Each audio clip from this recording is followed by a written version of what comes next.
Welcome to 2020 Census of Population and Housing. In this presentation, I will be presenting the guidelines in determining the random start and generation of sample clusters using systematic sampling. This presentation is intended specifically for team supervisors and enumerators. There are two types of questionnaires to be used for the enumeration of household members. These questionnaires are CPH 12 Common Household Questionnaire and CPH 12 Sample Household Questionnaire. CPH 13 contains more questions than CPH 12. In addition, CPH 13 will be asked in selected households only. There are procedures for selecting which households will be interviewed using CPH Form 3. All of us census personnel, particularly enumerators, are required to strictly follow procedures. The sampling rate or the proportion of households to be selected as samples will depend on the size of the city or municipality where the enumeration area is located. It can be 100% or 20% sampling rate.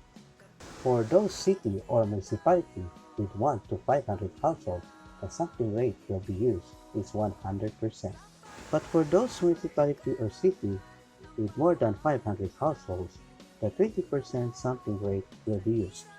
For the 2020 CPH, a 20% sampling rate will be adopted. This sampling rate means that 20% of all households in the barangay or enumeration area will use CPH Form 2, while 80% will use CPH Form 2. Each barangay is composed of one or two or more enumeration areas. May mga barangay na may iisang enumeration area, pero kadalasan yung barangay is subdivided into different EAs or meron siyang two or more enumeration areas. The enumeration areas will be divided into clusters of size 5. The sample clusters containing 5 households each will be drawn through systematic cluster sampling. Ibig sabihin, bawat cluster number mayroong corresponding na 5 households.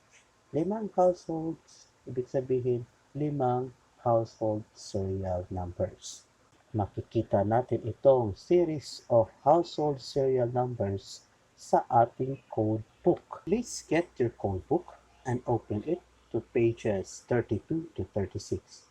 Sa mga wala pang code book in PDF format, you can easily download it to our FB group page named 2020 CPH Community, Zamboanga City. Ang random start number 1 ay makikita sa page 32 of our codebook. Sa ating example dito, random start 1, sa left column, meron dito cluster number 1, cluster number 6, cluster number 11, and so on. Sa right column naman, merong 5 series of household serial numbers sa bawat cluster number. Sa cluster number 1, meron itong 5 household serial numbers in series 0001 hanggang sa 0005. Sa cluster number 6, meron itong household serial numbers from 0026 hanggang 0030. Sa cluster number 11 naman, meron itong household serial numbers from 0051 hanggang 0055. Please refer sa ating codebook. When we say clusters, these are formed by grouping together adjacent households that have been assigned with consecutive serial numbers as they are listed in the CPH Form 1. Saan natin makikita ang assigned consecutive serial numbers? Makikita natin ito sa page 2 of CPH Form 1, column 4. Yung naka-highlight na yellow dito, column 4 yan sa page 2 of CPH Form 1. Andyan natin makikita yung household serial numbers from 0001 hanggang 0006. Ang Provincial Statistical Office ang siyang mag-generate at mag-provide ng random start numbers. Ibibigay niya ito sa mga team supervisors. Ang team supervisors naman ang siyang magbibigay ng random start numbers sa kani-kaniyang mga enumerators. Ibig sabihin, si team supervisor ay hindi na niya kailangang mag-compute pa ng random start numbers. Sa presentation na to, hindi ko na ipapakita ang specific steps in generating the random start sapagkat yung ESO na ang gagawa ng computation at generation ng random start numbers. Ang tanging gagawin na lang ni team supervisor ay hihingin niya kay Census Area Supervisor ang set of random start numbers ng kanyang assigned areas. Ang Census Area Supervisor naman ang siyang kukuha sa mga na-generate na random start numbers from PSO at ibibigay kay Team Supervisor. Si Team Supervisor ang magbibigay nito sa kanyang mga enumerators. Tandaan, Team Supervisors, hindi nyo na kailangan mag-compute, okay? Kasi ang gagawa ng computation and generation of random start numbers ay ang Provincial Statistical Office. What is random start numbers? Ito yung random number from 1 to 5. Ang random start ay ginagamit or gagamitin to select the cluster where the first sample household in an enumeration area. Ang random start ay predetermined na yan for each enumeration area. Hindi dapat natin baguhin yan. So tandaan natin, team supervisors and enumerators, na kung ano ang binigay sa inyo ng mga random start numbers mula sa Provincial Statistical Office, yun ay yung gagamitin natin sa pag-select ng series of household serial numbers. Huwag niyo po yung baguhin, sapagkat kung binago niyo, posible hindi pa tayo pareho na ma-select na set of household serial numbers na magiging sample households natin na gagamitan ng CPH Form 3. Sa worksheet na to, pinapakita dito sa column ng random start. In every enumeration area, mayroong corresponding na random start number. Pinapakita dito sa Barangay Limpapa Enumeration Area 0001 hanggang 0005, mayroong mga corresponding na random start number. By the way, ang bawat enumerator usually ma-assign yan sa isang enumeration area. Meron din case kung saan ang isang enumerator ay ma-assign sa dalawa o higit sa dalawang enumeration areas. Meron din isang enumeration area assigned with 2 or more enumerators. So depende yan sa estimated number of households present in that enumeration area. Bawat team supervisor naman, meron siyang i-supervise na 5 o 6 na enumerators. Depende kung saan kayo ma-assign. Every CAS o Census Area Supervisor, meron kayong i-supervise na 5 team supervisors. Pinapakita dito na sa Barangay Limpapa, Enumeration Area 001-000 ay mayroong naka-assign na random start number ng 5. Sa Limpapa Enumeration Area 002-000 ay mayroong naka-assign na random start number na 2. Sa Enumeration Area 003-000 at 004-000 mayroong naka-assign na random start number na 3. Ang Limpapa Enumeration Area 005-000 mayroong naka-assign na random start na 5. Ito naman ang mga ibibigay ni team supervisor sa kanyang mga enumerators. Unang-una, ang random start numbers. Saan ito kukunin? Sa Provincial Statistical Office through your Census Area Supervisor assigned to you. Kailangan pa bang mag-compute ni team supervisor para sa random start na to? Hindi na. Ang gagawa ng computation and generation of random start numbers ay ang Provincial Statistical Office. Ang gagawin lang ni PS ay hingin niya lang kay CAS ang set of random start numbers sa kanyang assigned areas. Ang pangalawang ibigay ni team supervisor sa kanyang enumerators ay ang estimated number of households or estimated total workload sa bawat enumeration area. Saan ito kukunin, team supervisors? nandoon pa rin sa Provincial Statistical Office. Ang last na ibibigay ni Team Supervisor sa kanyang enumerators ay yung cluster with a set of 5 household serial numbers, which can be found in our codebook, pages number from 32 to 36. Dapat before mag-start ang 2020 CPH ngayong September 1, maibigay na ni Team Supervisor ang mga tatlong bagay na ito sa ating mga enumerators, kaya ng random start numbers, estimated number of households or estimated total workload, pati yung mga cluster with a set of 5 household serial numbers na makikita natin sa ating mga codebook, pages from 32 to 36. Sa previous worksheet, ang Lipapa Enumeration Area 001, 000 hanggang sa 005, 000 ay mayroong corresponding na mga random start number. Dito naman sa worksheet na to, makikita din natin yung corresponding estimated workload sa column 14. Example number 1, sa Limpapa Enumeration Area 001, 000, mayroong random start number 5. Makikita natin dito sa left side. Dito naman sa right side, column 14, nakikita natin mayroon itong 260 na household.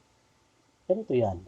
Open natin ang codebook to page 36. Sa example number 1, merong random start number na 5 and estimated workload na 260 households.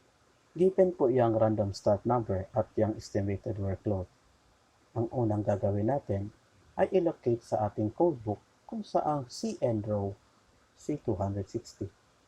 Dito sa cluster number 50, mayroong 0246, 0247, 0248, 0249, and 0250 as household serial numbers. Pagdating sa row CN55, 0271 na. Therefore, between CN50 and CN55, andun si HSN 0260. Next gagawin natin ay i-count ang CN rows. Ang ipo-consider lang natin ay ang CN5 hanggang sa CN50. Ang number of rows na yan is 10. So, 10 rows. Then, yung 10 rows, i-multiply yan sa 5 equals 50. Ano yung 5? Ito yung series of household serial numbers by cluster of 5 households. Andito sa codebook natin. Itong mga naka-highlight na to, itong 50 household serial numbers, ito yung gagamitan natin ng CPH Form 3, okay? Sa ating mga team supervisors, ilang possible na CPH Form 3 ang ibibigay natin sa ating mga enumerators? Ang sagot ay 50 CPH Form 3. Sa side naman ng mga enumerators, yung 50 household serial numbers na naka-highlight dito, ito yung dapat na magiging sample households natin. Enumerators, gagamitan po natin to ng CPH Form 3. Lahat ng mga household serial numbers na wala dito sa codebook, ang gagamitin sa pag-enumerate ng enumerator ay CPH Form 2. Lahat ng household serial number na andito sa codebook, gagamitan po ng enumerators ng CPH Form 3. Team supervisors, sa example na to, 50 CPH Form 3 and 210 CPH Form 2 ang ibibigay natin sa ating mga enumerators. Tandaan, enumerators and team supervisors. Pag wala sa codebook, ang household serial numbers, CPH Form 2 ang gamitin. Kapag nasa codebook, ang household serial numbers, CPH Form 3 naman. Another example is Limpapa Enumeration Area 004, 000 with random start number 3 and total workload of 101 households. Again, ilocate natin ang household serial number 0101 sa ating codebook. Hanapin natin sa page 34, random start number 3. Sa CN18, yung last dyan na household serial number is 0090. Sa CN23 naman, ang unang HSN ay 0111 na. In between CN18 and CN23, andito banda ang HSN 0101. Ang i-consider natin ay hanggang CN18 lang. Count the number of rows from CN3 to CN18. That is 4 rows. Then multiply 4 rows by 5 and that is 20. Ibig sabihin, there will be 20 household serial numbers na gagamitan natin ng CPH form 3. At yung wala dito sa codebook, gagamitan natin ng CPH form 2. Again, sa mga team supervisors, there will be 20 CPH form 3 and 81 CPH form 2 ang ibibigay nyo sa inyong mga enumerators. Sa side naman ng mga enumerators, yung 20 na household serial numbers na naka-highlight dyan, yan ang gagamitan nyo ng CPH form 3. Yan ang magiging sample households natin. And the rest of the 81 household serial numbers na wala dyan sa codebook, gagamitin natin ay ang CPH form 2.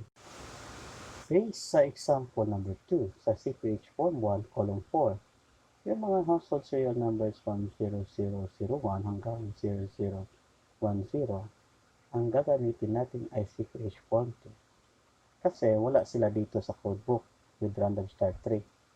While dito sa mga household serial numbers from 0011 hanggang 0015, ang gagamitin dito ay CPH form 3. Starting naman sa HSN 0016 hanggang sa HSN 0035, ang gagamitin ay CPH form 2 ulit. While dito naman sa HSN 0036 to HSN 0040, ang gagamitin ay CPH form 3. So, sa HSN 0091 hanggang sa HSN 101, ang gagamitin ay CPH form 2. Tandaan, yung HSN na wala dito sa codebook, automatically, ang gagamitin natin ay CPH form 2. Sa example number 3, posible meron ding ma-encounter na ganito sa ating enumeration area.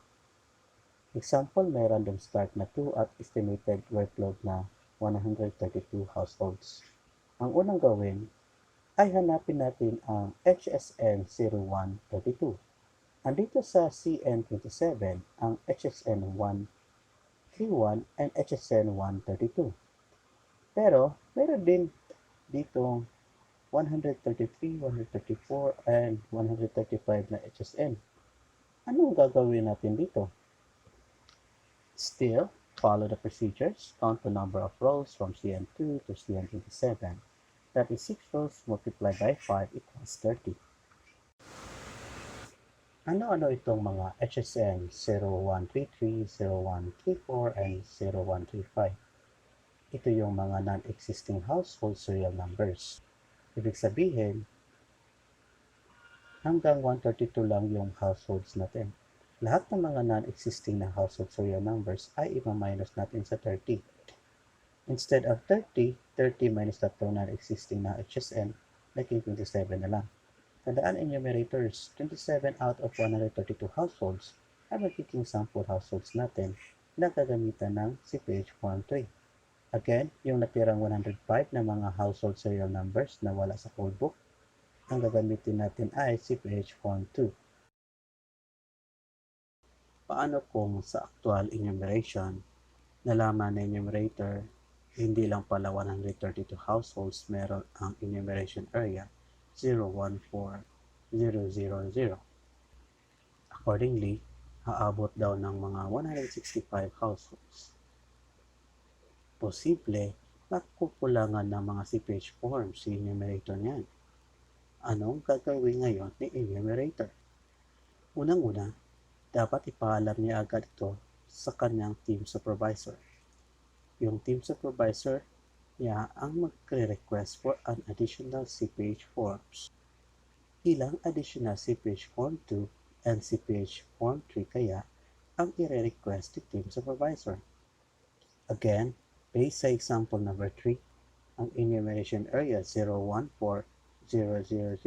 ay may random start na 2 at yung number of households ay possible na aabot sa 165. The same procedures gagawin natin. Get your codebook, team supervisor, and open it to page 33. Locate HSN 165. Sa CN32, ang last na HSN ay 160, while sa CN37, ang unang HSN ay 181. So ang HSN 165 ay nasa kalagitnaan ng CN32 and CN37. Next gagawin ay bilangin ang mga CN rows from CN2 to CN32 only. That is 7 rows. Multiply it by 5, that is 35. Sa updated na computation ng Team Supervisor, dapat mayroon 35 na CPH Form 3 at 130 na CPH Form 2 for this enumeration area. Ang i-request ngayon ng Team Supervisor kay Census Area Supervisor ay additional na 8 CPH Form 3. Base yan doon sa 35 updated computation ni Team Supervisor minus 27 CPH Form 3 na naunang binigay niya kay enumerator. 35 minus 27 equals 8 CPH Form 3. Also, an additional of 25 CPH Form 2 ibibigay ni TS sa kanyang enumerators. Base yan doon sa 130 updated computation ni TS minus 105 na naunang binigay niya sa enumerator. 130 minus 105 equals 25 CPH Form 2. Again, there will be 8 additional CPH Form 3 and 25 CPH Form 2 ang i-request ni Team Supervisor sa kanyang Census Area Supervisor. Take note, always refer sa ating codebook para hindi tayo mahirapan sa pag-identify ng mga household serial numbers na dapat maging sample households na gagamitan ng CPH Form 3. Yung household serial numbers na wala sa codebook, CPH Form 2 ang gagamitin. I hope malinaw sa lahat kung paano gamitin ang random start numbers at ang estimated workload, kung kailan natin gagamitin ang ating codebook, kailan tayo magbibilang, at hanggang saang CN rows lang tayo magbibilang. Dapat alam na rin natin kung ano-anong mga household serial numbers na magiging sample households na gagamitan ng CPH Form 3. At ano-ano yung mga household serial numbers na gagamitan ng CPH Form 2. I hope na may natutunan tayong lahat sa presentation na to. Para sa karagdagang kaalaman, issues and concerns in this presentation, Team Supervisors and Enumerators, pwede po kayong lumapit at magtanong sa inyong Census Area Supervisor. Sign. Pwede din kayo magtanong to any PSA personnel involved in 2020 CPH regarding on this matter. Salamat sa pakikinig at magandang araw.